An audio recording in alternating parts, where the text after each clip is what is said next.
मेरे प्यारे विद्यार्थियों, आज हम लोगों को एक नेक्स्ट यूनिट लेके चलना है सॉल्यूशन दूसरे में। फर्स्ट यूनिट में हम लोगों ने देखा था उसमें ठोस के बारे में, सॉलिड के बारे में, और इसमें लेकर के चलना है सॉल्यूशन बिलियन। अर्थात आप लोग देखते होंगे घरों में हम लोगों की तरह तरह के बिलियन दिन भर में कम से कम दसों बीसों इनके प्रकार आप देखते हैं। लेकिन अभी तक जो देखते थे हम लोग तो उसको एक सामान्य जीवन में देखते थे।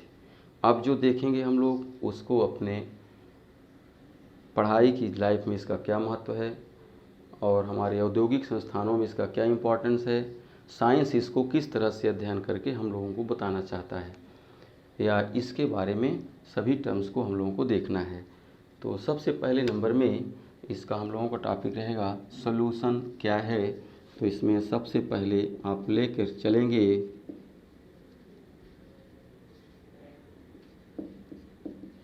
सॉल्यूशन अर्थात बिलियन। ध्यान देंगे इसमें सॉल्यूशन अर्थात बिलियन, दो या दो से अधिक पदार्थों का समांगी मिश्रण विलयन कहलाता है। इसमें दो टर्म्स आपको पकड़ना है। एक तो हमारे पास में हो दो या दो से अधिक पदार्थ। ध्यान देंगे किसी एक पदार्थ का विलयन नहीं हो सकता, इसमें हमारे दो या दो से अधिक पदार्थ होना चाहिए। पहला कंडीशन आपका हो गया फर्स्ट स्टेप में। और दूसरा आपका दूसरा कंडीशन जो होगा उसमें परिभाषा में आपके क्या लिखा है, दो या दो से अधिक पदार्थों का समांगी मिश्रण, समांगी मिश्रण होमोजीनियस मिक्सचर होना चाहिए। ठीक, और इसमें जो सब्सटेंस होंगे more than two or two means two substance or more than two substance को एक साथ मिलाने पर जो आपका बनेगा उसमें समांगी मिश्रण, समांगी मीन्स होमोजीनियस मिक्सचर क्या बनना चाहिए, समांगी मिश्रण मीन्स होमोजीनियस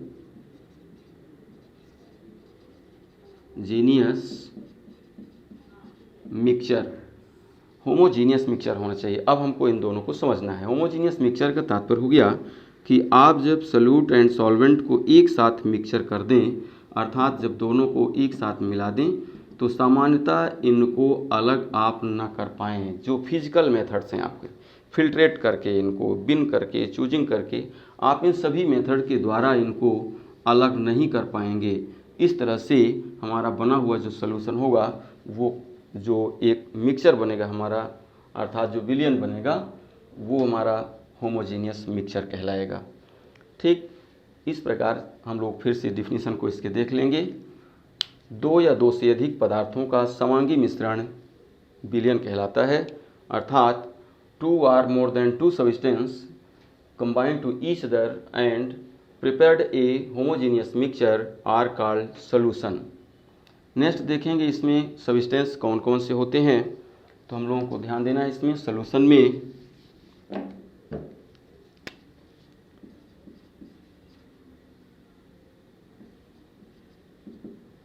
ये टू पार्ट से मिलकर के बनता है।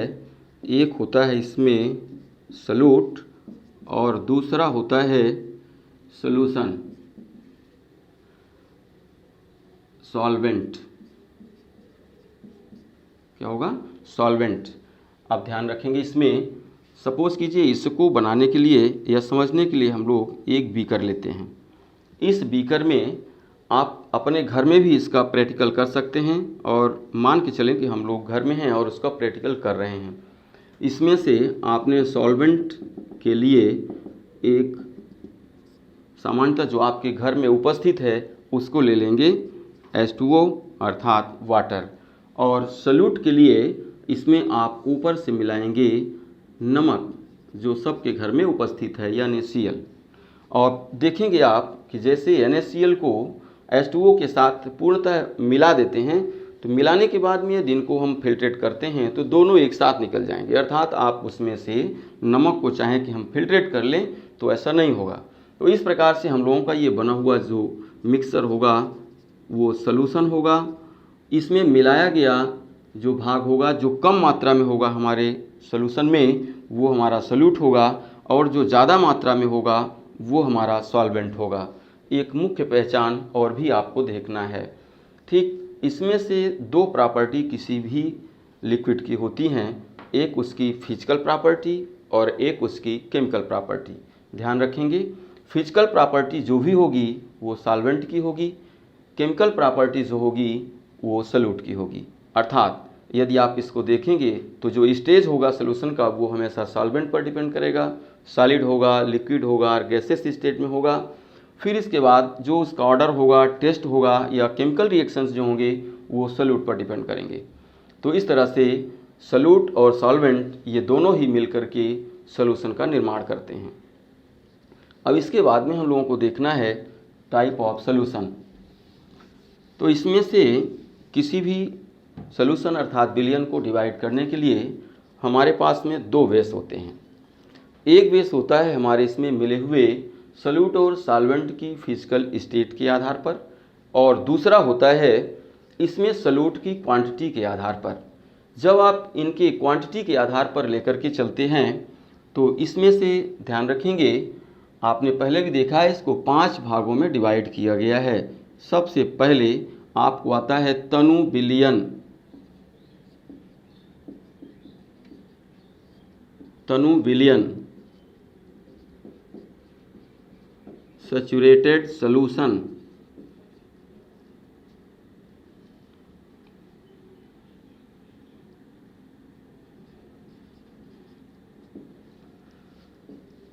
दूसरे नंबर में डाइल्यूट सॉल्यूशन होगा।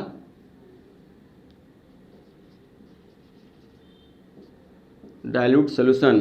दूसरे नंबर में संतृप्त विलयन,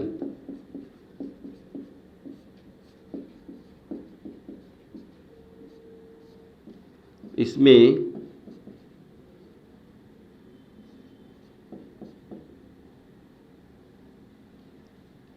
सैचुरेटेड सॉल्यूशन।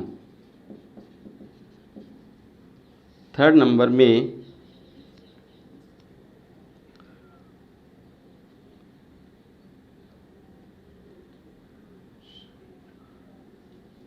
सांद्र विलयन,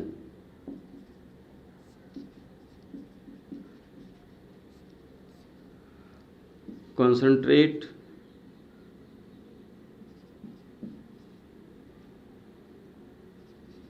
सॉल्यूशन।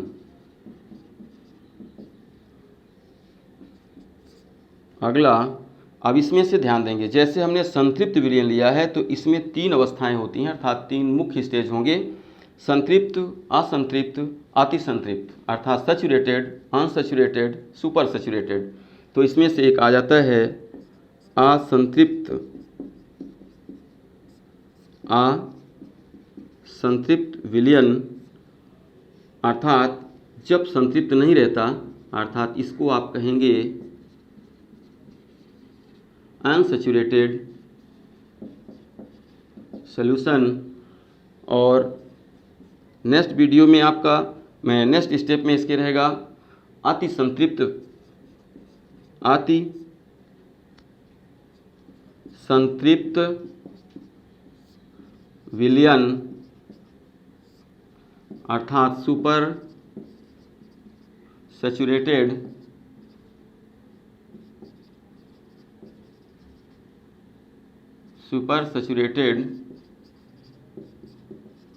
सॉल्यूशन। तो ध्यान रखेंगे, अब हम लोगों को इसमें एक प्रैक्टिकल तौर पर लेकर के चलना है। जैसे कि आपके पास में सपोज कीजिए एक बीकर है और इस बीकर में आपको मिलाना है नमक और पानी को। किसको मिलाएंगे? H2O एज ए सॉल्वेंट हो गया। आपने सॉल्वेंट फॉर्म पर इसमें क्या लिया हुआ है? जल, और इसके ऊपर से आप मिलाते हैं सॉल्यूट फॉर्म पर NaCl। क्या मिलाएंगे? NaCl as a solute.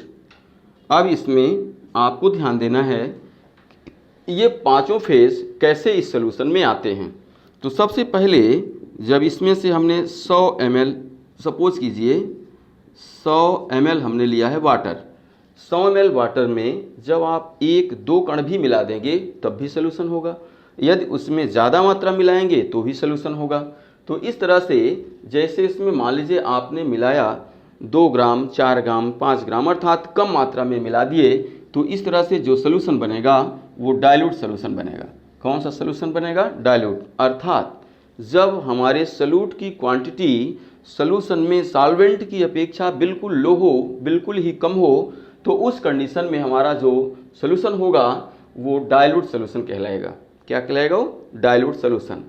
दूसरे नंबर में मान लीजिए यदि उसी में से हमने NaCl की मात्रा इतना ज़्यादा मिला दिया कि बिल्कुल गाढ़ा सोल्यूशन बन गया, गाढ़ा विलयन बन गया, तो उसको अर्थात जब सॉल्यूट की क्वांटिटी हमारे सोल्यूशन में अपेक्षा से अधिक हो जाती है तब उसको हम कहते हैं कंसंट्रेट सोल्यूशन। क्या कहेंगे उसको? Concentrate solution. ठीक। थर्ड नंबर में यहाँ पर ऊपर में लिखा हुआ है संतृप्त विलयन अर्थात सैचुरेटेड सोल्यूशन। सैचुरेटेड सोल्यूशन का हो गया तात्पर्य कि ऐसा विलयन अर्थात विलयन की वह स्टेज, जैसे इसमें मान के चलते हैं हम लोग कि यहाँ पर 100 मॉलिक्यूल्स यदि आपने लिया हुआ है, सपोज में मान के चलिए, और आपने नमक के मॉलिक्यूल्स को भी मिलाया, तो यदि ये भी 100 मॉलिक्यूल्स इसके साथ में मिल जाते हैं तो इस कंडीशन में जब दोनों को आप मिक्स करेंगे तो इसमें नमक और पानी अर्थात NaCl और H2O इन दोनों के बराबर बराबर मॉलिक्यूल्स एक दूसरे के साथ में मिक्स हो जाएंगे और कोई भी एक दूसरे का इसमें आयन या मॉलिक्यूल शेष नहीं बचेगा। इस कंडीशन में जो आपका सोल्यूशन बनेगा वो सैचुरेटेड होगा। अर्थात जब कांस्टेंट टेम्परेचर पर या तापमान को आप स्थिर रखते हुए उसमें ऊपर से मिलाते हैं फिर से NaCl को, तो वो जब इसमें मिक्स होना बंद कर दे अर्थात सॉल्यूट घुले ना, डिसॉल्व ना हो, तो उस कंडीशन को हम लोग कहेंगे संतृप्त विलयन अर्थात सैचुरेटेड सोल्यूशन। क्या कहेंगे उसको? Saturated solution. अब ध्यान देंगे इसी से मिले हुए ये हमारे नेक्स्ट दोनों टर्म्स हैं। इसमें जैसे आप देख रहे हैं यहाँ पर असंतृप्त मीन्स अनसैचुरेटेड सोल्यूशन और super saturated solution, super saturated solution. तो इसमें से देखेंगे जैसे आप अनसैचुरेटेड सोल्यूशन को लेके चलते हैं तो अनसैचुरेटेड सोल्यूशन में क्या होगा? सोल्यूशन की वह स्टेज जब तक इसमें हमारा सॉल्यूट डिसॉल्व होता जाएगा अर्थात घुलता जाएगा तब तक की स्टेज जो होगी वो हमारी कहलाएगी अनसैचुरेटेड सोल्यूशन की। और जब उसमें हम NaCl को मिलाते हैं, मिलाने पर जब कांस्टेंट टेम्परेचर पर सॉल्यूट डिसॉल्व होना बंद कर देता है और आ करके बीकर के निचले पार्ट में स्टेबल होने लगता है, बैठने लगता है, तो वो कंडीशन हमारा कहलाता है सुपर सैचुरेटेड सोल्यूशन। क्या कहलाएगा वो? Super saturated solution. तो ध्यान रखेंगे इन पांचों में से जब हमारे में डाइल्यूट बिल्कुल लो होगा, कम होगा, क्वांटिटी कम होगी, तब उसको हम कहेंगे डाइल्यूट सोल्यूशन। जब क्वांटिटी ज़्यादा हो जाएगी तब उसको हम कहेंगे क्या? सांद्र अर्थात कंसंट्रेट सोल्यूशन। जब सोल्यूशन ऐसा हो जिसमें से सॉल्यूट की और अधिक क्वांटिटी को आप न घोल सकें अर्थात दोनों बराबर बराबर क्वांटिटी में हो, तो उस कंडीशन को या उस स्टेज को हम कहेंगे इसमें कंसंट्रेट सोल्यूशन, सैचुरेटेड सोल्यूशन। और जब उसमें और अधिक सॉल्यूट को हम मिला पाएँ तो वो अनसैचुरेटेड, और जब ना मिला पाएँ नीचे आकर के सॉल्यूट बैठ जाए तो वो हमारा सुपर सैचुरेटेड सोल्यूशन के अंतर्गत आएगा। ठीक। तो ये हो जाएगा हमारा। इसमें किस पर डिपेंड रहेगा? ये सॉल्यूट की क्वांटिटी पर निर्भर रहेगा। किस पर रहेगा? सॉल्यूट की क्वांटिटी पर निर्भर रहेगा। दूसरा रहता है सॉल्यूट एंड सॉल्वेंट के फिजिकल फेज पर डिपेंड करता है।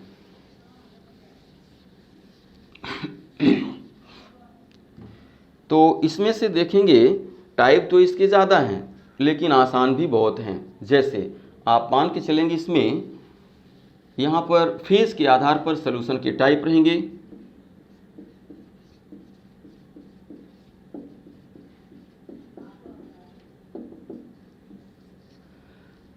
तो इसमें एक चार्ट थोड़ा सा हम लोग बना लेंगे, उसी चार्ट के बेस पर लेकर के चलना है।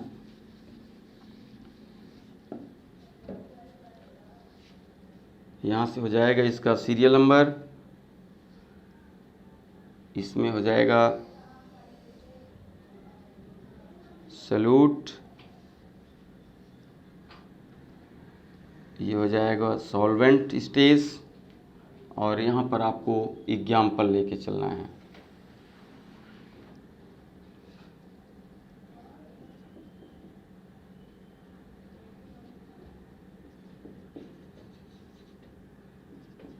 Stage of solute,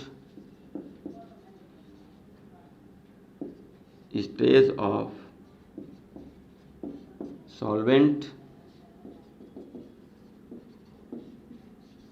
example. तो चलें, इनका नाम तो हम लोग देख लेंगे कम से कम अभी इसमें, और एग्जाम्पल तो आप अपने दैनिक जीवन से उनका ढूंढेंगे। यदि नहीं आता है तो फिर से उसको लेकर के हम लोग चलेंगे, और आगे एग्जाम्पल आते भी रहेंगे, लगातार यूज़ में आएंगे वो। तो सीरियल नंबर में इसमें आ जाता है 1 2 3 4 5 6 7 8 9, अर्थात ये 9 टाइप्स का होगा, 9 भागों में डिवाइड किया गया है। अब इसमें आता है स्टेजें अलग अलग आती हैं, तो ध्यान देंगे हम लोग क्या करेंगे इसमें कि जैसे मान लीजिए आपके पास में 3 अवस्थाएं होती हैं पदार्थ की, 3 स्टेजेज होती हैं, जिनमें से सबसे फर्स्ट अर्थात हो गया सॉलिड, लिक्विड एंड गैस। तो आप इन तीनों को सॉल्वेंट फॉर्म पर ले लेंगे और सॉल्यूट इनमें मिलाते जाएंगे, जो बनेगा वो हम लोगों के सामने में रहेगा। तो सपोज करेंगे इसमें सबसे पहले आपने ले लिया है यहाँ पर गैस, 3 फेज में इसको आप लेकर के चलेंगे गैस। अब इसमें गैस को आप मिला देंगे, यहाँ पर गैस में लिक्विड को मिला देंगे, फिर इसमें गैस में सॉलिड को मिला देंगे। ये आपके 3 हो गए, सोल्यूशन बन जाएंगे। ठीक इसी तरह से आप नेक्स्ट में ले लेते हैं लिक्विड को। अब लिक्विड आपका 3 स्टेप में आगे आपको बढ़ाना है, ध्यान देंगे इसको ऐसे स्टेप पर लेके चलना है जिससे याद हो जाए। यहाँ पर हमने गैस ले लिया, 3 टाइम्स लिक्विड ले लिया, एंड नेक्स्ट 3 टाइम्स में क्या ले लेंगे, इसमें सॉलिड आ जाएगा। तो मीन्स यहाँ से हो गया ये सॉलिड हो गया। अब इसको भी आप 3 टाइम्स में लेकर के चलेंगे। इतना कन्वर्ट हो गया हम लोगों का, याद हो गया। ठीक है, गैस हो गया, लिक्विड हो गया और सॉलिड हो गया। नेक्स्ट में इसमें हमने गैस, लिक्विड, सॉलिड लिया, उसी तरह इनमें भी लगा देंगे तो हमारे सोल्यूशन बन जाएंगे। ठीक, तो जैसे इसमें आप ले लेंगे यहाँ पर गैस, फिर नेक्स्ट में यहाँ पर भी ले लेंगे आप लिक्विड, फिर यहाँ पर ले लेंगे सॉलिड। इसी प्रकार इसमें भी ले लेंगे गैस, लिक्विड और सॉलिड। तो इसको ध्यान देंगे फिर से एक बार, आप इसमें सॉल्यूट को जैसे ही मिलाते जाएंगे सॉल्वेंट में तो इनका बनता जाएगा एक सॉल्यूशन, और उस सॉल्यूशन को आप अब इसमें से अपने दैनिक जीवन में पहले आपको हम टाइम देंगे इसको ढूंढने के लिए, फिर आगे हिंट करेंगे कि ये कैसे कहाँ से होगा। तो इसमें से ध्यान रखेंगे सबसे पहले आपको गैस में गैस को मिक्सर करना है। तो इसके लिए तो आपके सामने में बहुत अच्छा एग्जाम्पल है, इन्वायरमेंट में आपके एयर का एक मिक्सर लगा हुआ है जो आपको काम करेगा, अर्थात इसमें हो जाएगा सबसे अच्छा एग्जाम्पल आपका एयर हो गया, वायु हो गया। ठीक, सेकेंड नंबर में फिर से सोचिए इसमें से, अब आप इसको मिलाएंगे, गैस हो गया सॉल्वेंट आपका, और गैस में आपको मिलाना है क्या, लिक्विड मिलाना है। इसके बारे में सोच के बताएंगे, सबको मालूम है, थोड़ा सा इधर सुधर सोचना है, अपने में इन्वायरमेंट से ही सोचना है। तो इसमें आप देखते होंगे जैसे आपका रेनी सीजन आता है या विंटर सीजन आता है तो उसमें पर देखते हैं आप स्मोक है, फोग है, या कि इसमें वाटर वेपर है, ये सभी आपके एयर में पूरी तरह एब्जॉर्ब हो जाते हैं। तो इसमें आप अपने से लिख सकते हैं, इसमें वाटर वेपर, जलवाष्प हो जाएगा। फिर सॉलिड को मिलाना है आपको, किसमें, गैस में मिलाना है। अब इसमें देखिए आप, प्रतिदिन आपके यहाँ पूजा होती है, उस पूजा में कैंपर को जलाया जाता है, अर्थात कपूर जलाते हैं आप, और जैसे ही आप कपूर को जलाते हैं तो वो विदाउट लिक्विड स्टेज में आए हुए डायरेक्ट कन्वर्ट हो जाता है गैस में, और आपके गैसीय सोल्यूशन में जा, अर्थात गैसीय मिक्सर जहाँ पर है एनवायरनमेंट में, उसमें मिल जाता है। तो इसमें क्या हो जाएगा, कैम्फर, नेप्थलीन, ये कैम्फर और नेफ्थलीन आपके इसके अंतर्गत आएंगे, जिनको आप जलाते हैं और जल करके ऊपर चले जाते हैं। नेक्स्ट में आप देखेंगे 4 नंबर गैस और लिक्विड में। अब गैस को आपको लिक्विड में मिलाना है। यहाँ पर ये बहुत ही अच्छा एग्जाम्पल आपके लिए आ गया है, और इस वर्ष तो सामान्यतः यूज भी नहीं कर पाए हैं, इसका नाम हम बताएंगे तो लगेगा कि हाँ ये अच्छा एग्जाम्पल है। सोचेंगे पहले अपने से ये क्या हो सकता है, फिर हम बताते हैं। ठीक, तो चलिए, आप समय लगा रहे हैं तो इससे अच्छा होगा आप जितने भी कोल्ड ड्रिंक्स लेते हैं, जितने भी आप कोल्ड ड्रिंक्स लेते हैं उन सब में देखा होगा कि जैसे ही आप बाटल को लेते हैं और बाटल की डाट में ओपनर लगाते हैं, क्या करते हैं, जैसे ही आप इसमें ओपनर लगाते हैं और डाट को ऊपर खींचते हैं तो उसमें से गैस निकलती है और साय की आवाज़ करती है। अर्थात इसमें भरा होता है आपका लिक्विड, और इस लिक्विड में ऊपर से गैस भरी जाती है जिससे ये खराब ना हो, काफ़ी समय तक पड़ा रहे।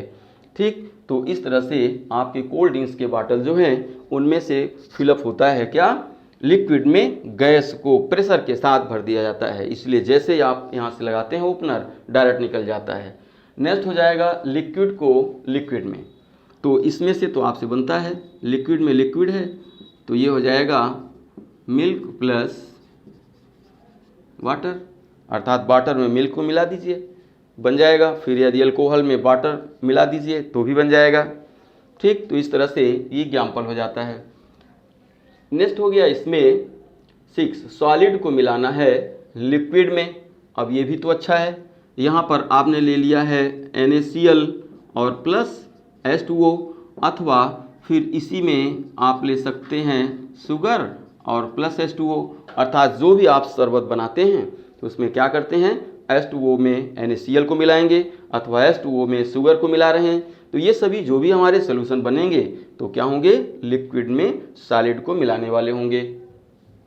ठीक, अब नेक्स्ट में चलते हैं हम लोग। आता है इसमें से हमारा सॉल्वेंट हो जाएगा सॉलिड, और ये तीनों फेज में हमको सॉल्यूट को इसमें डिजॉल्व करना है। ठीक, तो ले करके चलेंगे इसमें। यहाँ पर कौन सा हो जाएगा आपका, सॉलिड में गैस को लेकर के एब्जॉर्ब कराना है। तो जैसे मान लीजिए इसमें H2 आपका हो गया गैस और प्लस पैलेडियम हो गया आपका मेटल हो गया। अब इसमें ले जाकर के H2 प्लस पैलेडियम के ऊपर जैसे एब्जॉर्ब कराते हैं आप, तो ये दोनों का मिक्सर बनता है जो इसके अंतर्गत आता है। नेक्स्ट स्टेप में देखते हैं आप, जैसे आपका हो गया लिक्विड और इधर हो गया सॉलिड, तो लिक्विड और सॉलिड को लेकर के चलते हैं। तो आपने देखा होगा जो लेवल बनते हैं, एमलगम बनते हैं, उनमें हमेशा लिक्विड फॉर्म में आपका Hg रहता है, और प्लस इसको किसी भी मेटल के साथ मिलाते हैं, जैसे सोडियम के साथ में आपने मिला लिया, सोडियम एमलगम बन जाता है। क्या बन जाता है इसमें, सोडियम एमलगम। तो ध्यान रखेंगे इसमें आपने क्या किया है, Hg होता है लिक्विड स्टेट में और Na होता है सॉलिड स्टेट में, दोनों को आपने मिक्स कर लिया। लास्ट स्टेप में रहता है, जैसे इसमें हो गया सॉलिड, अब सॉलिड को सॉलिड में मिलाना है। तो आप इसमें से जितने भी एलॉय बनाते हैं, जितने भी आपके मिश्र धातुएं बनती हैं, वो सब के सब कैसी रहती हैं, जितने भी रहेंगे वो सभी एलॉयज आपके किस स्टेज में रहेंगे, सॉलिड में सॉलिड को मिलाया जाता है। अर्थात 2 और मोर मेटल्स को एक साथ मेल्ट करके मिला दिया जाता है या सॉलिड स्टेट में, और उनको सॉलिड स्टेट में कन्वर्ट कर दिया जाता है। तो इस तरह से ये बन जाता है आपका एलॉय मेटल्स का। फिर से देखेंगे, इसमें आपने 3 फेज ले लिया है सॉल्वेंट की, और 3 फेज में आप ले जा करके सॉल्यूट को उनमें कंटिन्यू डिजॉल्व किए हैं। सीरीज में लिखा हुआ है जिससे कि जल्दी आपको याद हो सके, और इनके एग्जाम्पल भी आपने इसमें नोट कर लिया है। तो इस तरह से हम लोगों के इसमें ये 2 स्टेप कंप्लीट हो जाते हैं। कंसंट्रेशन टर्म्स है आपका सोल्यूशन का, तो उसको हम नेक्स्ट वीडियो में लेकर के चलेंगे। देखने के बाद में पसंद आया आप उसको लाइक कर लेंगे और सब्सक्राइब कर लेंगे। नेक्स्ट वीडियो के लिए इंतज़ार करेंगे। Thank you.